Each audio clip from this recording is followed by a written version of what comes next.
estén tranquilos y vean cómo nos salvará Dios. A los egipcios que ahora están viendo nunca los volverán a ver. Dios luchará por ustedes.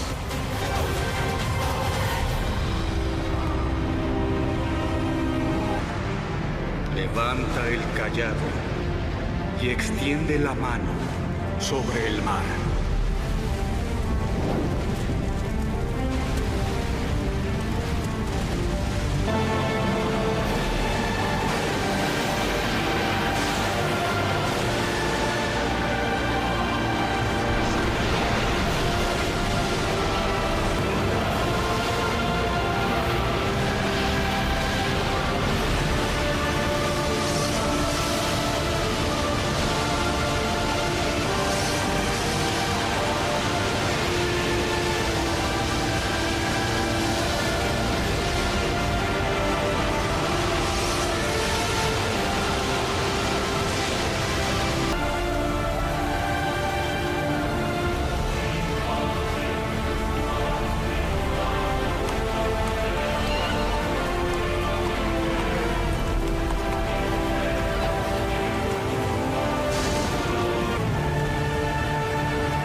Para seguir estudiando la palabra de Dios, para seguir estudiando la guía para el estudio de la Biblia del libro del Éxodo. Aquí lo ves, ¿verdad? El Éxodo. Estamos en la sexta lección que tiene por título A través del Mar Rojo. Ya estamos estudiando la lección del martes 5 de agosto que tiene por título precisamente el cruce del Mar Rojo. Entonces, para dar inicio al estudio, vamos a orar. Oh Señor Dios y Padre nuestro que estás en el cielo, alabado, glorificado y honrado sea tu nombre por siempre. Gracias te damos, oh Dios, porque sabemos que estás al control de todas las cosas y nuestra vida está en tus manos y es el lugar más seguro y más tranquilo donde estar. ¿Okay? El que mora bajo el abrigo del Altísimo morará bajo la sombra del Omnipotente. Entonces, estamos seguros, estamos protegidos por ti, estamos bajo tus alas, oh Dios, y te damos las gracias porque a pesar de que somos pecadores, Cristo murió por nosotros. Te pedimos perdón por nuestros pecados y pedimos que nos limpies de toda maldad conforme a tu promesa en el libro de Juan, primera carta de Juan, capítulo 1, versículo 9, y que nos dirijas en este estudio, Señor. Porque solamente tu Santo Espíritu, en el nombre de Jesús, es el que puede instruirnos y puede guiarnos para que esta palabra no quede en letras, sino que pueda ser llevada a la práctica. Gracias te damos, oh Dios, en el nombre santo de tu Hijo Jesús. Amén y amén. Entonces, amados, el cruce del Mar Rojo. La lección hoy nos indica leer el libro de Éxodo, capítulo 13, desde el versículo 17 al capítulo 14, versículo 12. Por lo largo de la cita no vamos a leerlas todas, pero vamos a dar una breve explicación. Si voy a leer el capítulo 13, desde el versículo 17 hasta el 22, porque es importante esta lección, y voy a dar un breve resumen del capítulo 14, versículo 1 al 12. Entonces, leemos así. Éxodo capítulo 13, versículo 17. Luego que el faraón dejó ir al pueblo, Dios no los llevó por el camino de la tierra de los filisteos. Fíjense bien lo que está sucediendo aquí. Para llegar de Egipto a Canaán, que era la tierra prometida, la tierra que fluye leche y miel, Dios no los llevó por el camino más rápido y más directo, porque no quiso pasar por el camino de los filisteos. Y aquí dice, ¿por qué? Pues dijo, para que no se arrepienta el pueblo cuando vea la guerra y regrese a Egipto.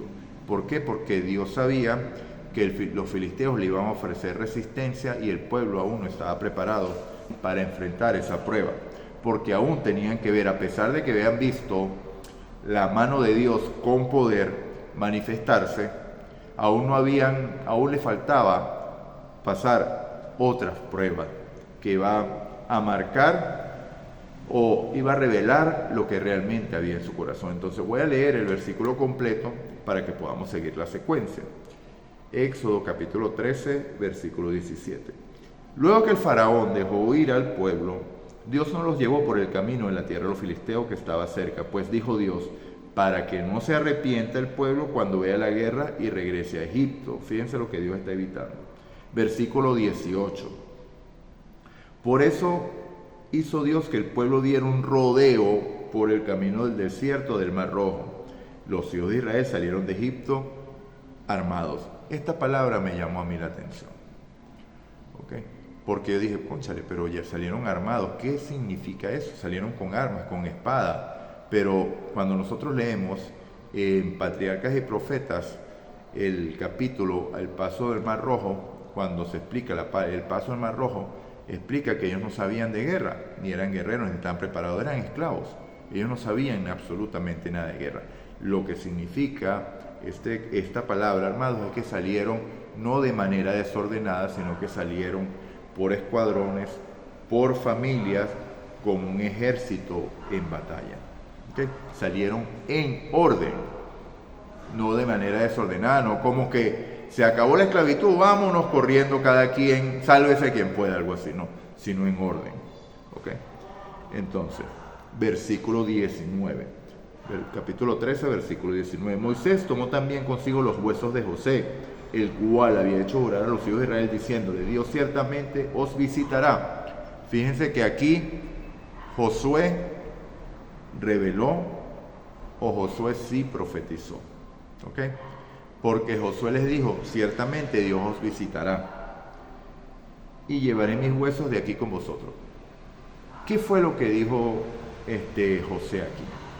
Recuerden que en el capítulo 15 de Génesis, Dios habla con Abraham y establece el pacto, le dice que pique los animales por la mitad, para que Abraham entendiera lo que estaba pasando, lo hace Dios explicándole con lo que él entendía lo que se hacía en los pueblos paganos. Cuando se hacía un pacto se quebraba el animal por la mitad y entonces se rociaba la sangre. ¿Y qué pasaba? Si alguien incumplía ese pacto iba a terminar como ese animal, partido por la mitad. Entonces Dios hace ese pacto con Abraham. Sabemos que le dio el pacto eterno, porque le dijo en Génesis capítulo 12 que en él, en la simiente, serían benditas todas las naciones de la tierra, cosa que es confirmada en Gálatas capítulo 3, diciendo que Dios le predicó primeramente el evangelio a Abraham, cuando le dijo que en él serían benditas todas las naciones de la tierra. Le está indicando que por medio de esa simiente la salvación llegaría a toda la tierra. Es el pacto eterno, pacto que se hizo desde antes de la fundación del mundo, y puede usted leerlo en Efesios capítulo 1, versículo 3 al versículo 14. Si quiere profundizar, lo invito a que vea el video El Pacto Eterno, que es uno de los primeros que puse en el canal, ya tiene un poquito más de un año aquí en el canal, para que profundice, y ese también lo va a ayudar a formar una base para cuando vayamos a estudiar el Sinaí, que es dentro de 2 clases. ¿Okay? Entonces, amado, Dios le reveló a Abraham que este pueblo sería esclavo 400 años y luego de ello los visitaría y juzgaría a ese pueblo y saldrían con grandes riquezas de allí. Esa palabra fue transmitida por Abraham a Isaac, por Isaac a Jacob, por Jacob a sus hijos. Entonces, eso sería un recordatorio para ellos de que no debían permanecer allí en Egipto. Pero aún así, la comodidad los hizo permanecer allí, por lo cual José les dijo, yo sé que Dios los va a visitar, porque Dios reveló que se van a quedar aquí, pero Dios nos liberará ¿cuándo? 400 años. Por eso es que dice, lleven mis huesos. Porque bueno, en el contexto que lo dice, en Génesis 50 también, él sabía ya en el contexto de que ya estaba en la postremería, ¿cierto? Ok, vamos con el versículo 20 del capítulo 13. Partieron de Sucot y acamparon en Etam a la entrada del desierto. Versículo 21. Importantísimo esta parte. Y Jehová iba delante de ellos de día en una columna de nube para guiarlos por el camino, y de noche en una columna de fuego para alumbrarlos, a fin de que anduvieran de día y de noche. Maravillosa promesa. ¿Para ellos nada más o para ti también? Para ti, para mí también. La gloria sea de Dios. Versículo 22. Nunca se apartó del pueblo la columna de nube durante el día, ni la columna de fuego durante la noche. O sea que la presencia de Dios permaneció con el pueblo permanentemente. Okay. Luego, en el capítulo 14, dice, resumiendo para cortar el tiempo, que Dios los estaba guiando. Ya sabemos que no los vivió de manera directa porque iba a haber guerra con los filisteos, por la cual los israelitas no estaban preparados aún. Entonces Dios les dice que acampen en, ya le voy a decir, en Pi-Hairot, ¿okay? Que queda frente al Mar Rojo. Cuando acamparon, el faraón recuperó su endurecimiento del corazón y dijo, el pueblo escapó, porque le dijeron, el pueblo no va a volver, el pueblo se escapó, y todo el pueblo de Egipto se juntó como uno. ¿Cómo es que dejamos ir a los israelitas para que no nos sirvan después que habían dicho, váyanse porque todos moriremos? Entonces, ¿qué demostraron allí? Que solamente estaban actuando bajo las emociones. Cuando la emoción cesó, ¿cuál emoción? La tristeza, ¿cierto? El dolor por haber perdido a sus hijos. Pero cuando recuperaron el razonamiento, que ya los sentimientos no dominaban su mente, entendieron que habían perdido esa mano de obra barata, esa mano de obra regalada, esa mano de obra, y no solo eso, sino que le habían dado sus riquezas. Vamos a perseguir al pueblo, y el faraón preparó todo su ejército para perseguirlo, por la dureza del corazón del faraón. La palabra dice, y Jehová endureció el corazón de Dios. Espero que por las lecciones anteriores ya tú entiendas esa parte bíblica, esa cita bíblica, que sabemos que Dios no endurece el corazón de nadie, sino que simplemente los deja a sus necias decisiones. Okay, entonces Faraón se armó con todo su ejército, con 600 carros, y fue a perseguir al pueblo de Israel. ¿Para qué? Entonces vamos a ver. Okay. Cuando el faraón se hubo acercado a los hijos de Israel, estoy leyendo capítulo 14, versículo 10, voy a leer los últimos 3 versículos. Alzaron sus ojos y vieron que los egipcios venían tras ellos, por lo que los hijos de Israel clamaron a Jehová llenos de temor y dijeron a Moisés. ¿Clamaron a quién? A Jehová, y dijeron a Moisés. Entonces, ¿a quién le estaban reclamando? ¿Le estaban reclamándole a Moisés? No, clamaron a Jehová y le dijeron a Moisés. No había sepulcros en Egipto que nos has sacado para que muramos en el desierto. ¿Por qué nos has hecho esto? ¿Por qué nos sacaste de Egipto? Increíble. Increíble.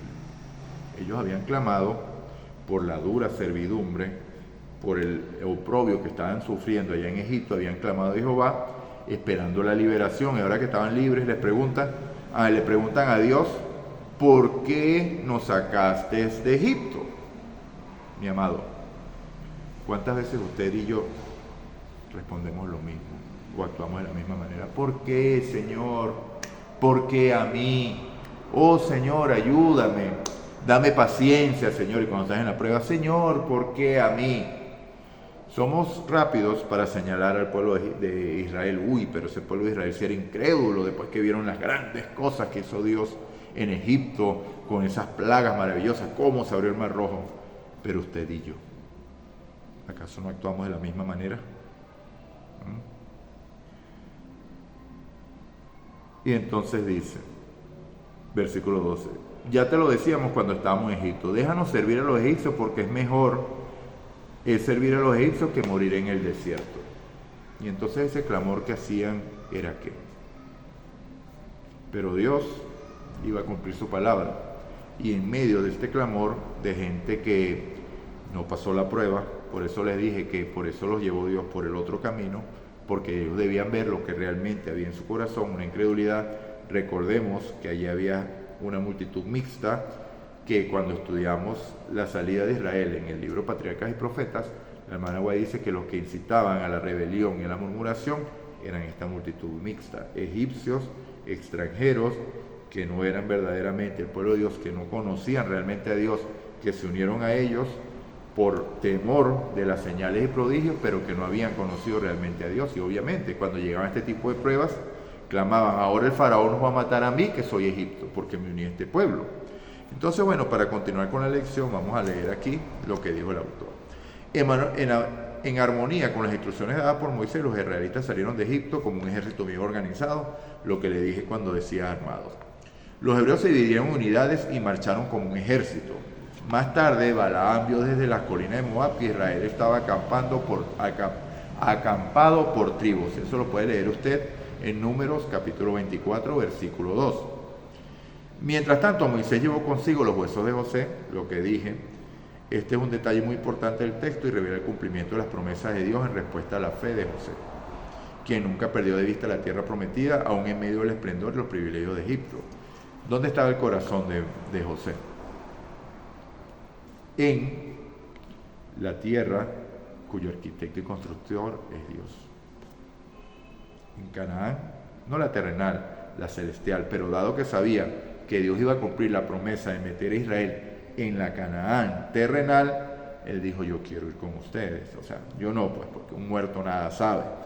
Lleven mis huesos para que cuando Dios me resucite, no me resucite en una tierra pagana, sino en la tierra que prometió dar a nuestros padres, para que vea que yo le creí, o sea, como un acto de fe verdaderamente. Pidió que sus huesos fueran llevados a la tierra de Canaán. Creía que el Señor visitaría a Israel en Egipto y lo llevaría. Sabemos que ya creyó, ¿cierto? Ahora, la columna de nube y de fuego eran señales visibles de la presencia de Dios entre el pueblo. Mi amado, el Espíritu Santo en usted es la prueba de que Dios está con usted y Dios habita con usted. ¿Okay? Recuerde que somos templo del Espíritu Santo, el cual está en nosotros y es de Dios. Es Dios habitando en usted. Entonces, este concepto que se ve con un tipo por medio de una columna de fuego y una columna de nube, simboliza hoy, o simbolizaba, a la presencia permanente del Espíritu Santo en usted y en mí, mientras, o sea, permanece allí, porque nada nos separa del amor de Dios que es en Cristo Jesús. Ahora, que usted rechace la voz del Espíritu y es otra cosa, que es lo mismo que hacían los pueblos de Israel cuando murmuraban contra Dios. Ahora, cuando habla del endurecimiento del faraón, que Jehová endureció a Faraón, aquí simplemente se revela que lo que Faraón le había pedido a Moisés que orara por él y por su pueblo, no era más que el asentimiento de las emociones. Vemos que realmente no había una conversión, no hubo un arrepentimiento por la manera de actuar, porque vemos que cuando volvió a entrar en razón, ¿qué es lo que volvió? El orgullo. Y ese orgullo lo llevó a perseguir el pueblo de Dios, porque no quería perder los privilegios que tenía, privilegios entre comillas, porque ya el pueblo de Egipto, o Egipto estaba destruido por las plagas, derribando así todos sus dioses, incluyendo el mismo que se creía Dios, porque no pudo salvar la vida de su hijo. Entonces, mis amados, se reveló lo que realmente había en el corazón de Faraón: corazón endurecido y orgulloso. Entonces reunió a su ejército y fueron tras los esclavos fugitivos. ¿Cuán totalmente por el pecado estaba realmente este hombre? ¿Y usted? ¿Y yo? Cuidado si actuamos de esa manera. Eso no es lo que Dios quiere. Dios entiende. Dios sabe que yo no puedo. Estudiamos hace 2 semanas la situación, ¿verdad?, del pecado. Estudiamos la situación del pecado, cómo el pecado puede ser vencido, cómo a través de un Cristo está, Dios te demuestra que eso puede ser vencido y que a Dios se le sigue como Él dice en su palabra, no como el faraón propone que se le sirva, sino como dice su palabra, y debe haber una disposición en nuestros corazones para hacerlo de la manera como Dios lo pide, no como nosotros creemos. Entonces, ¿cuán totalmente estaba cegado por el pecado este hombre, el faraón? Pero la pregunta, ¿y tú? ¿Tú? ¿Y yo? Oremos por esa situación, para que Dios nos revele qué hay realmente en nuestro corazón. y pedirle al Señor, como dice el salmista, examina, oh Dios, mi corazón, y llega hasta los más profundos y ve lo que hay allí. Y si hay camino de maldad, quítalo, mi Dios, quítalo, Señor, porque eso me va a llevar a la muerte y a la perdición eterna.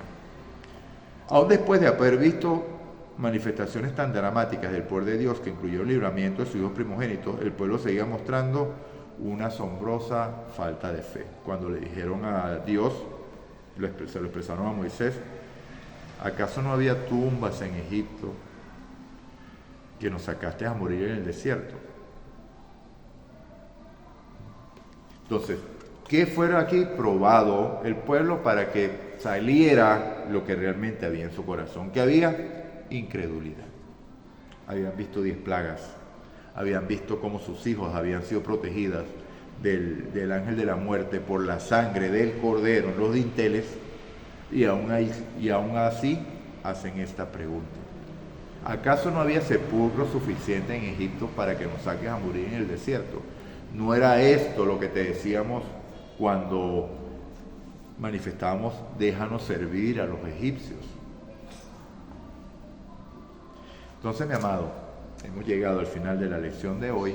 Estamos en la víspera del cruce del Mar Rojo, porque ahí viene la manifestación del poder de Dios en favor de su pueblo una vez más, así como hay manifestaciones del poder de Dios diariamente en su vida, porque cuando usted sale de su casa y regresa, es una manifestación de Dios en su vida, porque Dios lo protegió, porque recuerde que Satanás anda como un león rugiente buscando a quien devorar. Cada vez que usted se acuesta en la noche y abre sus ojos en la mañana, es una manifestación del poder de Dios, porque le extendió su misericordia y volvió a abrir los ojos. Sus misericordias son renovadas cada mañana.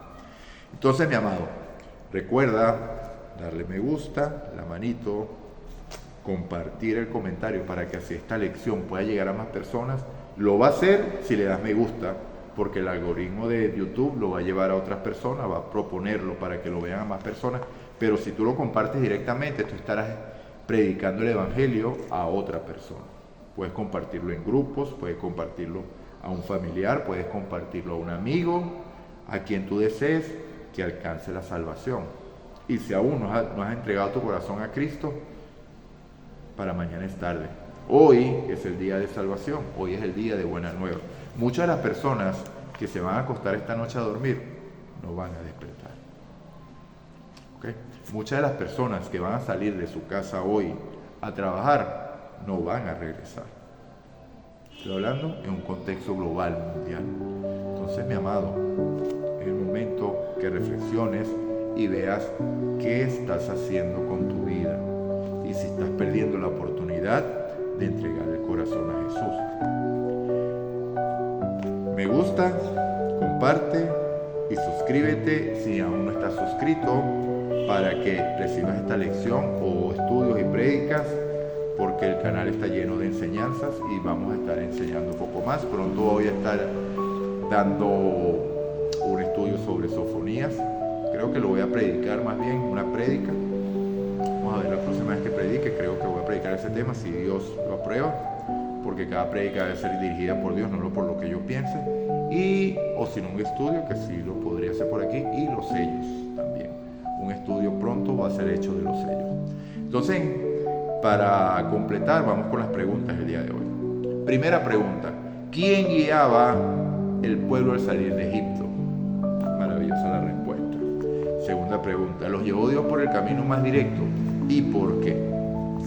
Tercera pregunta: ¿qué fue lo que pasó cuando el pueblo reposó en Pi-Hahirot? Cuarta pregunta: ¿cómo salieron los israelitas de Egipto? En el contexto de lo que dice que salieron armados. Entonces ahí está la respuesta, pero desarróllela usted un poquito más. Quinta pregunta: ¿qué significaba la columna de fuego y la columna de nube? Sexta pregunta: ¿endureció Dios el corazón de Faraón?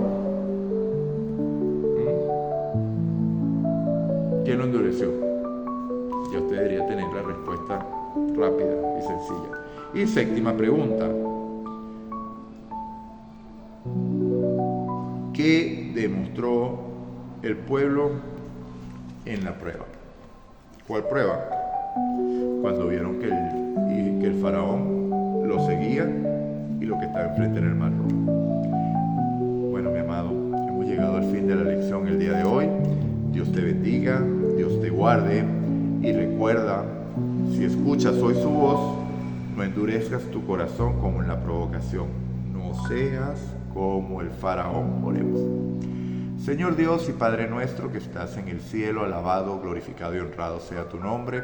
Oh, gracias te damos, oh Dios, por este día, por tu amor, por tu bondad, por tu misericordia, por el cuidado que has tenido para con nosotros y por que nos has conducido, nos estás enseñando nuevamente que estos tipos son para nosotros el día de hoy.